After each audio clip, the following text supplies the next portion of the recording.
Hello বন্ধুরা, আজকে আমি বানাচ্ছি কড়াইশুঁটির কচুরি। তার জন্য নিয়েছি ময়দা, এতে দিলাম একটু লবণ, এবারে দেবো অল্প চিনি, এবারে দেবো অল্প সাদা তেল। এবারে আমি ময়দাটা ভালো করে মেখে নেবো। এবারে এতে অল্প অল্প জল দেবো আর মেখে নেবো। এবারে আমি বানাবো কড়াইশুঁটির পুর। এতে দিলাম গোটা জিরে, একটু তেল দিয়েছি গোটা জিরে, তার উপরে দেবো লঙ্কা, অল্প লঙ্কা দেবো, যেটা স্বাদ অনুযায়ী লঙ্কাটা দেবে। তারপরে দেবো ধনে গুঁড়ো, জিরে গুঁড়ো, ধনে গুঁড়ো, জিরে গুঁড়ো দিয়ে এটা একটু ভালো করে ভাজা ভাজা হয়ে গেলে এর উপরে আমি পুরটা দেবো। পুর অনুযায়ী আমি লবণটা আন্দাজ মতো এটা কড়াইশুঁটি পেস্ট বানিয়ে দিয়ে দিচ্ছি।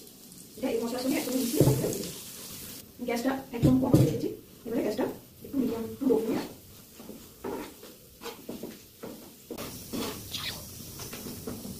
প্রেসার কুকারে মটর বসিয়েছি। ডোটা অনেকটা শুকিয়ে এসছে, একটু আমি নাড়াচাড়া করে নামাবো। আমি এটা ঠান্ডা হতে চলে দেবো।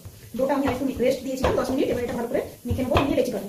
বেশ ভালো করে হালকা হাতে ডোটাকে মেখে নিতে হবে। তাই আমি একটু অল্প তেল মেখে দেবো যাতে এটা আরো স্মুথ হয়। লুচির থেকে একটু বড় হবে, যেহেতু এর মধ্যে খুব বড় হবে তাই লুচির থেকে বড় একটু এই মাপের লেচি কাটা হবে। এবারে আমি অল্প অল্প পুর দিয়ে এর মধ্যে করে গোল শেপ দিয়ে রাখবো। এইভাবে আমি সবগুলোর মধ্যে পুর ভরে নিয়েছি। এবারে একটা একটা করে বেলে ভাজা করে শুরু করবো। এইভাবে বন্ধুরা একটা একটা করে আমি কচুরি ভেজে দেবো।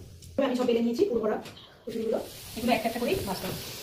এইভাবে একটা একটা করে বেলে নিলে হয়ে যাবে আমার কড়াইশুঁটি। দেখো বন্ধুরা সুন্দর করে ফুলছে।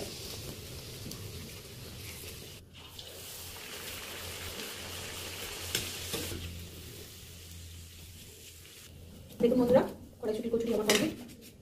আপনারা কমেন্ট করে জানাবেন কেমন হয়েছে। আমরা তো খেয়ে খুব সুন্দর লেগেছে।